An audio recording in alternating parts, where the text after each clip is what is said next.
Hello everyone, I hope you all are fine.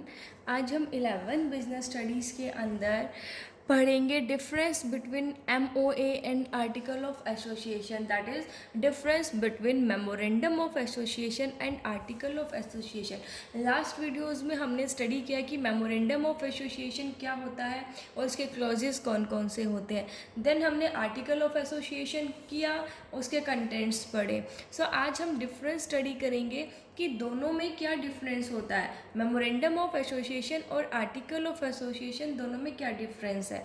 तो यहाँ है हमारा बेसिस ऑफ डिफरेंस, देन यहाँ पे हमारा MOA that means memorandum of association, AOA that means articles of association. So अभी हम इन दोनों का डिफरेंस स्टडी करेंगे। सो देखिए, फर्स्ट है हमारा ऑब्जेक्टिव्स, कि मेमोरेंडम ऑफ एसोसिएशन का क्या ऑब्जेक्टिव होता है, कि जब हम मेमोरेंडम ऑफ एसोसिएशन को बनाते हैं तो उसका क्या ऑब्जेक्टिव है। देखो, मेमोरेंडम ऑफ एसोसिएशन कंपनी के ऑब्जेक्टिव्स को डिफाइन करता है, ठीक है, कि कंपनी अचीव क्या करना चाहती है, जो एक्सटर्नल होता है। इसे हम डॉक्ट्राइन ऑफ आउटडोर मैनेजमेंट भी कहते हैं। उसके बाद है आर्टिकल ऑफ एसोसिएशन। ये क्या बताता है, it defines the rules for attaining the objectives mention in the memorandum of association.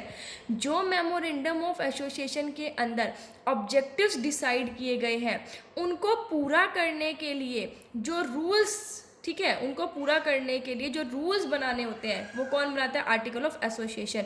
मतलब जो मेमोरेंडम ऑफ एसोसिएशन के अंदर ऑब्जेक्टिव सेट कर दिया, उनको अटेन करने के लिए जो जो रूल्स बनाए जाते हैं, ठीक है, वो रूल्स कौन बनाता है, कौन डिफाइन करता है वो रूल्स, आर्टिकल ऑफ एसोसिएशन, ठीक है, जिसे हम डॉक्ट्राइन ऑफ इंडोर मैनेजमेंट भी कहते हैं।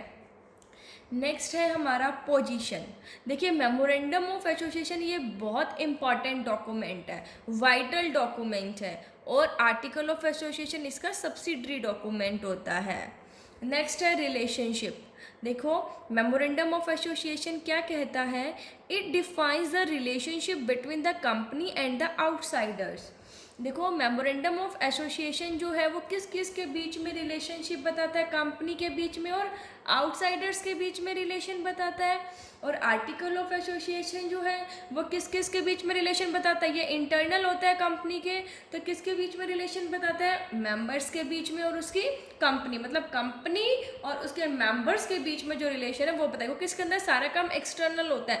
देखा था हमने, इसका कंपनी का नाम डिसाइड किया, ऑब्जेक्टिव डिसाइड किए, ठीक है, लायबिलिटी, ये सब एक्सटर्नल और उसके आउटसाइडर्स के लिए यूज होती हैं चीज़ें। और आर्टिकल ऑफ एसोसिएशन इसको पूरा करने के लिए, इसका ऑब्जेक्टिव पूरा करने के लिए जो काम किया जाता है एक्चुअल में, ठीक है, वो किसके अंदर डिफाइन होता है, आर्टिकल ऑफ एसोसिएशन में। जो भी मतलब कंपनी के बिजनेस, कंपनी को मैनेज करने के लिए, ठीक है, जो रूल्स एंड रेगुलेशन बनाए जाते हैं वो किसके अंदर बनाए जाते हैं, आर्टिकल ऑफ एसोसिएशन के अंदर। सो जो मेमोरेंडम ऑफ एसोसिएशन है वो तो कंपनी और उसके बाहर वाले जो लोग आउटसाइडर्स के बीच में रिलेशनशिप बताता है, और जो आर्टिकल ऑफ एसोसिएशन है वो कंपनी और उसके मेंबर्स के बीच में रिलेशन बताता है। नेक्स्ट है वैलिडिटी।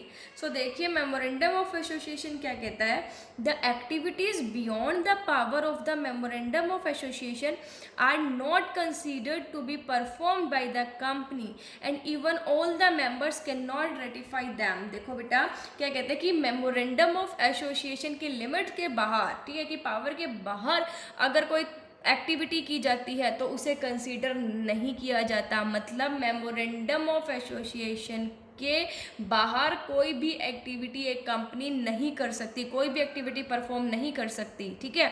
और अगर मेंबर चाहे भी ना उसे ठीक करना, अगर कर दिया तो भी उसे नहीं कर सकते, उसे रेटिफाई नहीं किया जा सकता। अब बात आर्टिकल ऑफ एसोसिएशन की, तो देखिए, activities beyond the power of the article of association are also void, कि अगर आर्टिकल ऑफ एसोसिएशन के लिमिट के बाहर भी कोई एक्टिविटीज की जाती है तो उसे वॉइड माना जाता है, ठीक है, लेकिन उसको ठीक किया जा सकता है उसके मेंबर्स के द्वारा, रेटिफाई किया जा सकता है उसके मेंबर्स के द्वारा, ठीक है। सो नेक्स्ट है नेसेसिटी। तो देखो, किसको बनाना जरूरी है और किसको नहीं। तो देखो, मेमोरेंडम ऑफ एसोसिएशन क्या कहता है, its preparation is necessary to get the company registered. कहता है कंपनी को रजिस्टर्ड करवाने के लिए मेमोरेंडम ऑफ एसोसिएशन को बनाना बहुत जरूरी ज़रूरी होता है। मैंने पहले ही बताया था कि ये एक बहुत वाइटल डॉक्यूमेंट है, बहुत इम्पॉर्टेंट डॉक्यूमेंट है, इसलिए कंपनी को रजिस्टर्ड करने के लिए इसको बनाना बहुत ज़रूरी होता है। लेकिन अगर हम आर्टिकल ऑफ एसोसिएशन की बात करें तो पब्लिक लिमिटेड कंपनी के लिए इसे प्रिपेयर करना ज़रूरी नहीं होता। इसकी अब्सेंस में जो टेबल एफ का प्रोविज़न है वो अप्लाई किया जा सकता है। लेकिन अगर हम प्राइवेट कंपनी की बात करें तो प्राइवेट कंपनी के लिए आर्टिकल ऑफ एसोसिएशन को बनाना बहुत ज़रूरी होता है, ठीक है। अब ऑल्ट्रेशन चेंजेस की बात करें, देखो it can not be easily altered. Memorandum of association को जल्दी से चेंज नहीं किया जा सकता। Many matters requires approval of court, इसमें ऑल्ट्रेशन करने के लिए कोर्ट की अप्रूवल की ज़रूरत पड़ती है।